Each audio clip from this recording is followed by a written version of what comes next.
تہذیب ایک ہی غلطی بار بار کیوں دہراتی ہے؟ پچھلی گفتگو میں ہم نے سوچا، اگر میں ایک دن کسی بالکل مختلف پس منظر کے شخص کی بات بغیر فیصلہ کیے پوری توجہ سے سنوں تو کیا میری کوئی رائے بدل جائے؟ آج ہم چھوٹے ذاتی مشاہدے سے نکل کر ایک بڑے سوال کی طرف بڑھ رہے ہیں، وہ سوال جو گورجیف کی پوری کتاب کا ایک بنیادی سرا ہے۔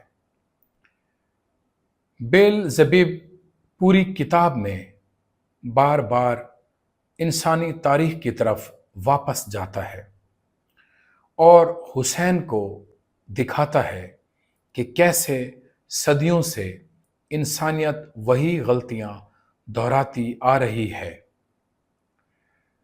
سوال یہ ہے کہ اگر انسان اتنا ذہین ہے، اگر ہر نسل پچھلی نسل سے زیادہ علم رکھتی ہے، تو پھر ہم بار بار وہی جنگیں کیوں لڑتے ہیں؟ وہی نفرتیں کیوں پالتے ہیں؟ وہی ظلم کیوں دہراتے ہیں؟ بس نئی شکلوں کے ساتھ۔ گورجیف کا جواب سیدھا اور بے رحم ہے۔ وہ کہتا ہے کہ تہذیب کی ترقی انسان کے اندرونی جاگنے کے بغیر صرف مشین کو زیادہ طاقتور بنا دیتی ہے، یعنی وہی پرانی سوئی ہوئی مشین اب زیادہ جدید اوزاروں کے ساتھ کام کر رہی ہوتی ہے۔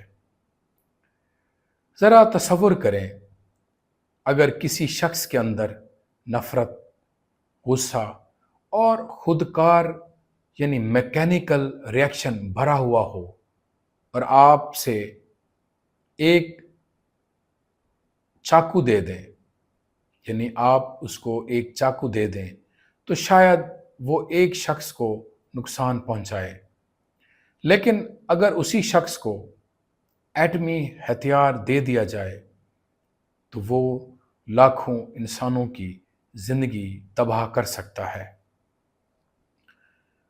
ہتھیار بدل گیا، طاقت بڑھ گئی، مگر اندر کا انسان ویسے کا ویسا ہی سویا رہا۔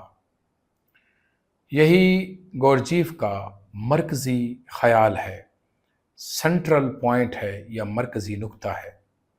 سائنس، ٹیکنالوجی، پولیٹکس اور ترقی اگر اندرونی شعور کے بغیر ہوں تو وہ آزادی کی بجائے تباہی کے بڑے ذرائع بن جاتے ہیں۔ آئیے پہلے مذہب کی بات کرتے ہیں۔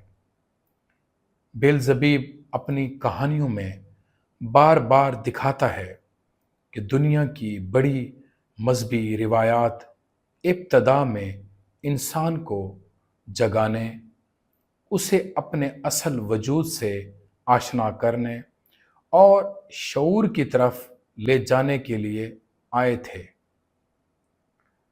لیکن وقت کے ساتھ ان کی روح آہستہ آہستہ رسموں، فرقوں اور گروہی شناختوں میں گم ہو گئی۔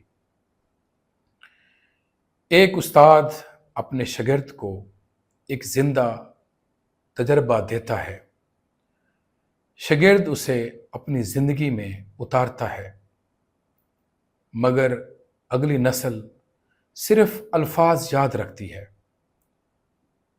اس کے بعد والی نسل صرف رسمیں یا ٹریڈیشنز دہراتی ہے، اور پھر ایک وقت آتا ہے کہ لوگ انہی رسموں پر لڑنے لگتے ہیں، مگر اس حقیقت کو بھول جاتے ہیں جس کی طرف وہ رسمیں اشارہ کرتی تھیں۔ گورجیف کہتا ہے کہ تقریباً ہر بڑی روحانی روایات کے ساتھ یہی ہوا۔ اصل مقصد انسان کو جگانا تھا، مگر رفتہ رفتہ مذہب ایک شناخت، ایک ادارہ اور ایک مقابلہ بن گیا۔ یوں جو چیز محبت اور بیداری کا ذریعہ تھی، وہ بعض اوقات نفرت اور تقسیم کا سبب بن گئی۔ اب سائنس کی طرف آتے ہیں۔ گورجیف سائنس کا مخالف نہیں تھا، بلکہ وہ علم اور دانائی کے درمیان فرق کرتا تھا۔ آج انسان خلا میں جا سکتا ہے، آرٹیفیشل انٹیلیجنس بنا سکتا ہے، ایٹم کو توڑ سکتا ہے، بیماریوں کا علاج ڈھونڈ سکتا ہے، مگر سوال یہ ہے کہ کیا اسی رفتار سے انسان کے اندر پیشنس، محبت، تحمل، انصاف اور خود آگاہی بھی بڑھی ہے؟ گورجیف کہتا ہے کہ نہیں، ہم نے بیرونی دنیا کو حیرت انگیز حد تک سمجھ لیا، مگر اپنی اندرونی دنیا کو تقریباً بھلا دیا۔ ہم نے طاقت تو حاصل کر لی، مگر اس طاقت کو استعمال کرنے کی اخلاقی بلوغت پیدا نہیں کی۔ اسی لیے آج انسان کے پاس دنیا کو کئی بار تباہ کرنے کی صلاحیت موجود ہے، مگر وہ ابھی تک اپنے غصے، حسد، خوف اور انا پر مکمل اختیار حاصل نہیں کر سکا۔ تعلیم کے بارے میں بھی گورجیف ایک گہرا سوال اٹھاتا ہے۔ ہم اپنے بچوں کو میتھمیٹکس، سائنس، ہسٹری، لینگویجز اور بے شمار معلومات سکھاتے ہیں، مگر کتنے ایجوکیشنل انسٹیٹیوشنز انہیں یہ سکھاتے ہیں کہ اپنی توجہ کو کیسے سنبھالنا ہے، غصے کے ساتھ کیسے رہنا ہے، خوف کو کیسے سمجھنا ہے، حسد کو کیسے دیکھنا ہے، یا اپنے اندر کے مختلف میں کو کیسے پہچاننا ہے۔ نتیجہ یہ ہے کہ انسان باہر سے بہت تعلیم یافتہ ہو جاتا ہے، مگر اندر سے وہی بے ترتیب، منتشر اور میکینیکل انسان بن کر رہ جاتا ہے۔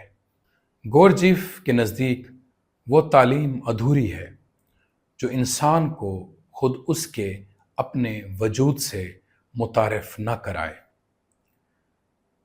اب سیاست یعنی پولیٹکس اور جنگ کی طرف آتے ہیں۔ بلزبیب بار بار دکھاتا ہے کہ زیادہ تر جنگیں اس لیے نہیں ہوتی کہ انسان فطری طور پر جنگ پسند ہے، بلکہ اس لیے کہ سوئے ہوئے انسانوں کو اجتماعی جذبات کے ذریعے بہت آسانی سے ایک دوسرے کے خلاف کھڑا کیا جا سکتا ہے۔ چند طاقتور آوازیں مسلسل یہ دہرانا شروع کر دیں کہ فلاں گروہ تمہارا دشمن ہے، اور اگر لوگ خود سوچنے کی صلاحیت کھو چکے ہوں، اگر وہ صرف ہجوم کے ساتھ بہتے ہوں، تو بہت جلد لاکھوں لوگ اسی نفرت کو اپنی ذاتی رائے سمجھنے لگتے ہیں۔ یہی اجتماعی نیند ہے۔ جنگ صرف میدان میں نہیں لڑی جاتی، وہ پہلے انسان کے ذہن میں شروع ہوتی ہے، جہاں خوف، تعصب اور گروہی شناخت شعور پر غالب آ جاتی ہے۔ گورجیف آرٹ کے بارے میں بھی ایک منفرد تصور پیش کرتا ہے۔ اس کے مطابق قدیم زمانے میں حقیقی فن صرف تفریح نہیں تھا۔ موسیقی، رقص، مجسمہ سازی اور فن تعمیر اس طرح تخلیق کیے جاتے تھے کہ وہ انسان کے اندر ایک مخصوص کیفیت پیدا کریں، اس کے شعور کو بلند کریں اور اسے اپنے وجود کی گہرائی سے جوڑ دیں۔ وہ اسے آبجیکٹو آرٹ کہتا ہے۔ آج کا زیادہ تر فن وقتی جذبات پیدا کرتا ہے، چند لمحوں کے لیے ہنسا دیتا ہے، رلا دیتا ہے یا حیران کر دیتا ہے، مگر انسان کے اندر کوئی دیر پا تبدیلی پیدا نہیں کرتا۔ گورجیف کے نزدیک حقیقی فن وہ ہے جو انسان کو اس کی نیند سے جگا دے۔ اب واپس آتے ہیں اصل سوال کی طرف۔ اگر انسان اتنا ترقی یافتہ ہے تو تاریخ خود کو بار بار کیوں دہراتی ہے؟ ہر نئی نسل دوبارہ سوئی ہوئی پیدا ہوتی ہے۔ ہر انسان کو اپنی بیداری کا سفر خود کرنا پڑتا ہے۔ کوئی حکومت، کوئی تعلیمی ادارہ، کوئی مذہبی تنظیم اور کوئی ٹیکنالوجی یہ کام اس کی جگہ نہیں کر سکتی۔ جب تک فرد اندر سے نہیں بدلتا، باہر کی تمام تبدیلیاں صرف پرانے نمونوں کو نئی شکل میں دہراتی رہتی ہیں۔ اس لیے سلطنتیں بدلتی ہیں، حکومتیں بدلتی ہیں، نظام بدلتے ہیں، پرچم بدلتے ہیں، مگر حسد، انا، خوف، طاقت کی ہوس اور جنگیں اپنی اصل حالت میں، اصل صورت میں باقی رہتی ہیں۔ یہ صرف عالمی تاریخ کی بات نہیں، بلکہ ہماری اپنی زندگی کی بھی حقیقت ہے۔ ذرا اپنے اوپر نظر ڈالیے، کتنی بار ہم وہی جملے بولتے ہیں جو کبھی ہمارے والدین ہمیں کہتے تھے، حالانکہ بچپن میں ہم نے فیصلہ کیا تھا کہ ہم ایسا کبھی نہیں کریں گے۔